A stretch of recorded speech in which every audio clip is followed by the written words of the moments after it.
नमस्कार दोस्तों, केमिस्ट्री साला चैनल में आपका स्वागत है। आज का मेरा यह वीडियो पी ब्लॉक एलिमेंट से है, part 13 and subtopic is dioxygen and ozone. So पहले हम डाई ऑक्सीजन देखते हैं। Die oxygen means oxygen O2, ठीक है। तो दोस्तों इसमें ये सारे जो कंपाउंड है इसमें बहुत ज़्यादा करने की ज़रूरत नहीं है, कुछ रिएक्शन याद रखना है और पूरा याद करना है। थोड़ा बहुत रीजनिंग आएगा तो वो मैं बता दूंगा, ठीक है। सो इसमें दो तीन हेड होते हैं, जैसे फर्स्ट ऑफ ऑल प्रिपरेशन। तो प्रिपरेशन लैब मेथड है और कुछ मैन्युफैक्चर है। Manufacture means preparation in large scale, ठीक है दोस्तों। So first preparation is 2KClO3 potassium permanganate को हम क्या करते हैं, डिकम्पोज करते हैं। तो KCl एंड ऑक्सीजन गैस मिलेगा, बिल्कुल याद ही करना है और कोई उपाय नहीं है। इसमें देखो Ag2O, इसको भी डिकम्पोज करेंगे तो ऑक्सीजन मिलेगा। HgO को डिकम्पोज करेंगे तो ऑक्सीजन मिलेगा। Pb3O4 को डिकम्पोज करेंगे तो ऑक्सीजन मिलेगा। PbO2 को डिकम्पोज करेंगे तो ऑक्सीजन मिलेगा। So these are the preparation of oxygen. Oxygen you can prepare. देखो H2O2 को भी हम डिकम्पोज करते हैं तो ये बनेगा आपका, ठीक है। और ये डिसप्रपोर्शनेशन रिएक्शन है जो कि क्लास 11 में आप लोगों ने पढ़ा है। H2O एंड O2 में ये डिसोसिएट करेगा। मैन्युफैक्चर मीन्स लार्ज स्केल में हम कैसे ऑक्सीजन को बनाते हैं भाई, तो इलेक्ट्रोलिसिस ऑफ वाटर। अगर इलेक्ट्रोलिसिस ऑफ वाटर करोगे तो ऑक्सीजन आपको मिलेगा और ये हाइड्रोजन मिलेगा, ठीक है भाई। तो ऑक्सीजन कैथोड पर मिलेगा और ये एनोड पर मिलेगा, जो कि आपको पता है।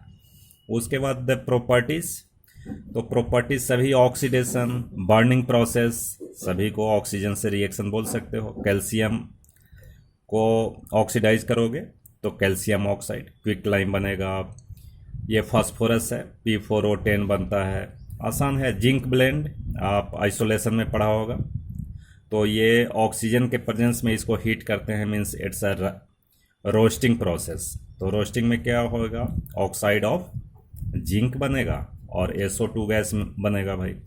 तो SO2 से हम सल्फ्यूरिक एसिड बना लेते हैं और ZnO को हम रिड्यूस करते हैं, ZnO+C। तो Zn+C, तो इस तरह से जिंक का एक्सट्रैक्शन हो जाता है। तो आइसोलेशन में आपने देखा होगा। ये CH4+O2 बर्निंग ऑफ मीथेन। तो बर्निंग ऑफ हाइड्रोकार्बन, सभी में कार्बन डाइऑक्साइड एंड वाटर यही होता है प्रोडक्ट, ठीक है भाई। SO2+O2 सल्फर डाइऑक्साइड को अगर ऑक्सीडाइज करोगे तो सल्फर ट्राईऑक्साइड मिलेगा, ठीक है कि नहीं। तो ये बस सिंपल ऑक्सीडेशन ऑफ SO2 बनेगा। एंड HCl को ऑक्सीडाइज करोगे तो Cl2 गैस मिलेगा, ठीक है। क्लोरीन गैस मिलेगा एंड वाटर मिलेगा in presence of CuCl2, right friends. So इसी हेड में हमें सभी कंपाउंड को आप प्रिपेयर कीजिए, क्योंकि वीडियो बनाना बहुत ज़्यादा इसमें जो है लर्निंग है नहीं, ठीक है। तो आगे देखते हैं ozone. Next friend, ozone. It's formula is O3। इसका स्ट्रक्चर बताएंगे, बट बहुत इंपॉर्टेंट ओजोन है। Ozone protects us from UV radiation, ultraviolet radiation, ये अब सबको पता होना चाहिए। एंड उसी के जैसा देखो प्रिपरेशन है। तो preparation 3O2 oxygen changes into ozone and it is endothermic reaction. ये दोस्तों कब होता है, इलेक्ट्रिकल डिस्चार्ज अगर करोगे तो ऑक्सीजन चेंजेज इनटू O3। तो स्काई में जो लाइटनिंग होता है तो उसमें बहुत सारा ऑक्सीजन चेंज होता है ओजोन में, जो कि हमारे लिए फ़ायदेमंद है। जितना ओजोन बनेगा उतना ज़्यादा ये प्रोटेक्ट करेंगे UV रेडिएशन से। तो लाइटनिंग के समय जब बिजली चमकती है तो ये फ़ायदेमंद होता है, बहुत सारे ऑक्सीजन ओजोन में बनते हैं, ठीक है दोस्तों। और कभी कभी घाटा भी होता है, देखो बहुत सारे लोग मारे भी जाते हैं। तो खैर फ़ायदा ज़्यादा है लाइटनिंग होने से, ठीक है। अब उसके बाद फिजिकल प्रॉपर्टीज़ देखो। फिजिकल प्रॉपर्टीज़ में गैसियस स्टेट में इसका कलर पेल ब्लू गैस होता है, हल्का ब्लू होता है। लिक्विड स्टेट में थोड़ा डार्क हो जाएगा, डार्क ब्लू होएगा। और सॉलिड स्टेट में और भी डार्कनेस बढ़ जाएगा, तो ये वॉयलेट ब्लैक सॉलिड होगा, ठीक है फ्रेंड्स। उसके बाद ozone is thermodynamically unstable. Unstable होता है भाई थर्मोडाइनेमिकली। ये थोड़ा सोचना है, ये समझना है, और देखते हैं आपको कितना याद है पीछे की बात। अगर मेरा वीडियो सिस्टमेटिक देखते हो तब तो परेशानी नहीं होगी, और अगर इधर उधर कूद फान करते हो, कभी इसका वीडियो कभी उसका वीडियो, तब तो प्रॉब्लम होएगा। ठीक है बच्चों, तो देखो ओजोन थर्मोडाइनेमिकली अनस्टेबल। अब ओजोन को अगर हम O3 अगर रखते हैं तो इसका डिकम्पोजिशन होता है जी, और ओजोन चेंजेज इनटू ऑक्सीजन, ये ऑक्सीजन में चेंज हो जाता है।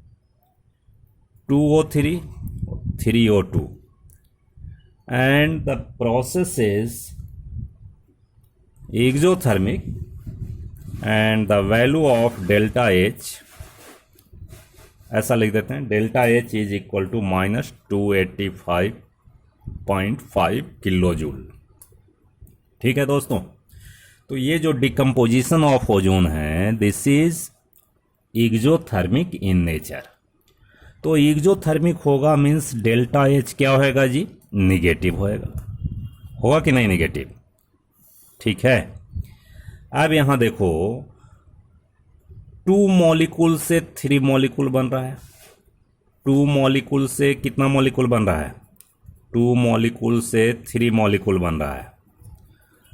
तो 3 मॉलिक्यूल बनेगा, that means what is the value of delta S, randomness क्या होएगा, इंक्रीज होएगा, यानी delta S is positive, right, बढ़ रहा है रैंडमनेस, यानी चेंज इन एंट्रोपी क्या होएगा भाई, इंक्रीज होएगा। अब इसके बाद देखिए, अब इसके बाद हमें क्या दिखाना, अब सोचो इसको कि आपको पता है delta G equal to delta H minus T delta S. तो ये देखो ये पॉजिटिव वैल्यू है जी, ये पॉजिटिव है, तो ये ओवरऑल क्या होएगा, ये overall T delta S is negative, ये निगेटिव होगा, और delta S is also negative. ठीक है कि नहीं, तो निगेटिव और निगेटिव का अगर सम करोगे तो ये निगेटिव ही आएगा, यानी डेल्टा जी हर एक टेम्परेचर पर क्या होएगा भाई, निगेटिव होगा, मीन्स स्पॉन्टेनियस होगा, स्पॉन्टेनियस होगा। और जब स्पॉन्टेनियस होगा तो इसका मतलब ये अनस्टेबल है, अनस्टेबिलिटी होगी कि नहीं। इसलिए एक क्वेश्चन होता है कि high concentration of ozone is dangerous. क्यों डेंजरस होता है, because it may explode, explosive होता है, ये एक्सप्लोसिव होता है। अगर हायर कंसंट्रेशन होगा तो एक्सप्लोसिव होगा, because decomposition reaction is spontaneous, जब स्पॉन्टेनियस होगा तो एक्सप्लोसिव होगा भाई। इसलिए हाई कंसंट्रेशन में इसको नहीं रखना चाहिए। ठीक है फ्रेंड्स, अब इसके बाद एक क्वेश्चन आता है कि O3 acts as powerful oxidising agent. ये ऑक्सीडाइजिंग एजेंट का काम करता है, ये बहुत ही इंपॉर्टेंट क्वेश्चन है एग्जामिनेशन पॉइंट ऑफ व्यू से। तो होता क्या है कि ओजोन ब्रेक्स इनटू और decompose into oxygen and nascent oxygen. ये नेसेंट ऑक्सीजन का मतलब ऑक्सीजन एटम। जैसे बच्चा जन्म लेता है, नवजात शिशु होता है, वैसे ही ये भी है ऑक्सीजन। और देखो ये एटॉमिक फॉर्म में होगा, अगर ये एटॉमिक फॉर्म में होगा तो कितना ज़्यादा रिएक्टिव होगा जी, ऑक्सीजन एटम रिएक्टिव होगा ना, oxygen atom is highly reactive होगा।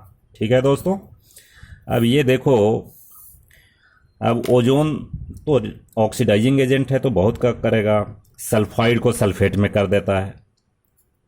PbS है तो इसको ओजोन के प्रेजेंस में ये PbSO4 में कर देता है, ऑक्सीडाइज कर देता है।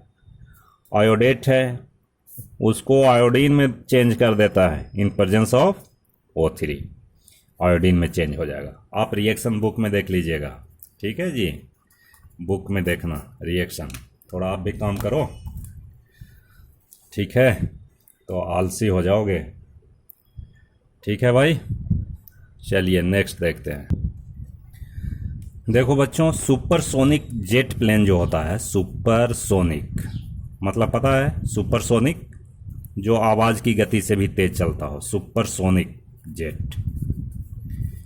ये प्लेन बहुत ही खतरनाक होता है, चढ़ने में मज़ा तो आता है, राइट, लेकिन ये डिप्लेशन ऑफ ओजोन लेयर में बहुत बड़ा रोल निभाता है, राइट। तो सुपरसोनिक जेट प्लेन जो है वो उसके एग्जॉस्ट से NO निकलता जी, nitrogen monoxide.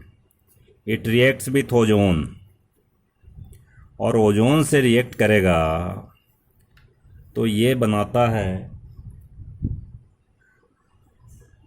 NO2 plus O2। तो देखो डिप्लेशन हो गया, ओजोन तो खत्म हो गया। ओजोन किस चीज़ में चेंज हो गया भाई? ऑक्सीजन में हो गया। तो सुपरसोनिक जेट प्लेन से हमें खतरा है, ठीक है। सो इसका उपाय होना चाहिए, आप लोग साइंटिस्ट बनो, उसके बाद फिर काम करना इस पर, ठीक है। अब इसके बाद है स्ट्रक्चर ऑफ ओजोन। तो स्ट्रक्चर ऑफ ओजोन में देखो, सीधी सी बात याद रखो, क्लास 11 में पढ़ा था ना, ऐसा फॉर्मल चार्ज निकालते थे कि नहीं? ओजोन का ही तो निकालते थे। यही स्ट्रक्चर है इसका। एंड देयर इज रेजोनेंस, यानी ये बॉन्ड का शिफ्टिंग होता है इधर, तो रेजोनेटिंग स्ट्रक्चर होगा इसका। कैसा होगा भाई? ये सिंगल बॉन्ड होगा और ये डबल बॉन्ड होगा। अब देखो डिस्ट्रीब्यूशन ऑफ इलेक्ट्रॉन में दिखा देता हूँ। ये सिंगल बॉन्ड है, that means electrons comes from this oxygen side, ठीक है जी, याद रखना भाई। ये ऑक्सीजन के लिए ये इलेक्ट्रॉन कहाँ से आ रहा है? यहाँ से आ रहा है। तो इसका जो 6 इलेक्ट्रॉन है, all the 6 electrons remains at this oxygen atom. और इसमें देखो ये डबल बॉन्ड है, दैट मीन्स 2 इलेक्ट्रॉन इस ऑक्सीजन के, बाकी 2 इलेक्ट्रॉन्स, राइट। अब इसमें देखिए ये बेचारे जो बीच वाले ऑक्सीजन हैं, इनमें 2 इलेक्ट्रॉन, 3 इलेक्ट्रॉन, और कितने इलेक्ट्रॉन बचेंगे भाई? 3 हो गए, तो 3 और बचेंगे, तो 2 2 4, 2 बचेंगे, ठीक है। 1 2 3 4 2 इलेक्ट्रॉन। तो ये इसमें समझो ये कोऑर्डिनेट बॉन्ड है। इसमें यही होता है कि ये बॉन्ड ये है ना, अब इसमें क्या होएगा भाई? ये इलेक्ट्रॉन इधर बॉन्ड बनाएगा, फिर ये बॉन्ड ब्रेक होकर इधर डिपोजिशन ऑफ इलेक्ट्रॉन होगा, राइट। तो इस तरह से आप इसको समझ सकते हैं। और चार्ज कहाँ होगा ये तो बात समझ आ गई होगी। अब इसमें बताओ नेगेटिव चार्ज कहाँ होगा? इसमें अगर बोले तो ये नेगेटिव चार्ज होगा, electron density is more and या पॉजिटिव, राइट। तो इस तरह से reshuffling of electron takes place and in resonance structure you know these 2 bond lengths are same due to resonance. बात समझ आई? राइट।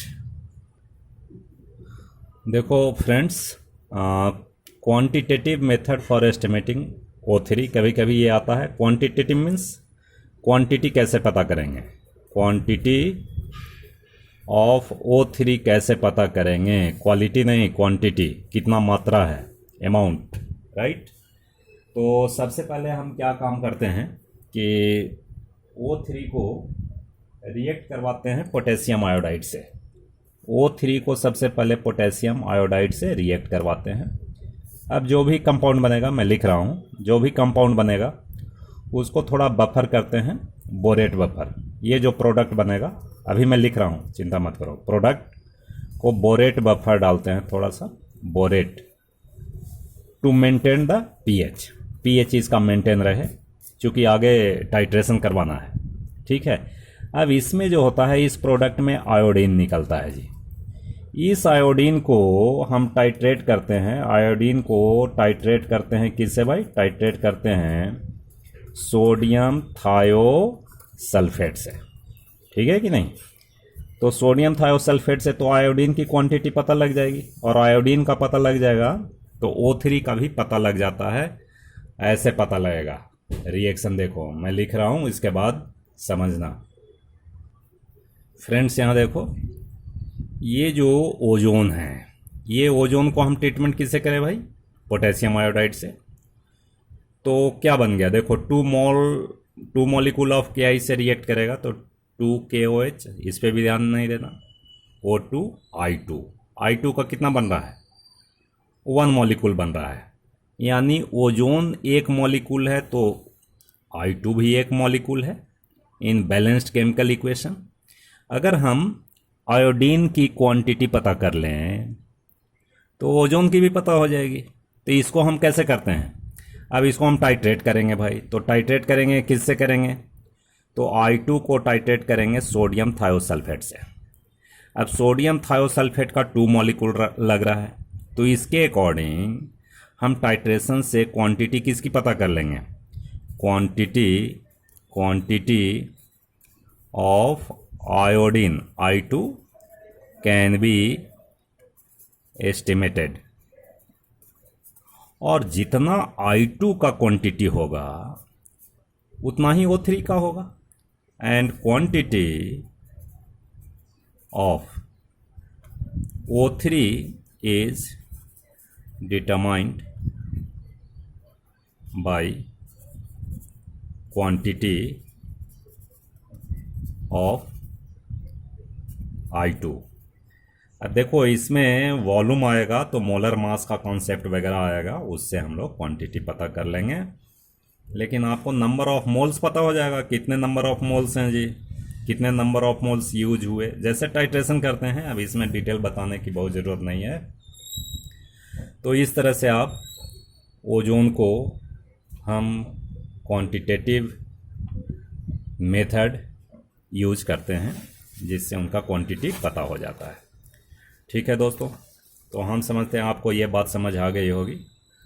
अगर वीडियो अच्छा लगे तो शेयर कीजिए, लाइक कीजिए, सब्सक्राइब कीजिए, बेल आइकन को दबाना मत भूलिए, और बहुत पढ़िए, मस्त रहिए, माता पिता का नाम रोशन कीजिए, आगे बढ़िए, यही मेरी शुभकामना। बहुत बहुत धन्यवाद।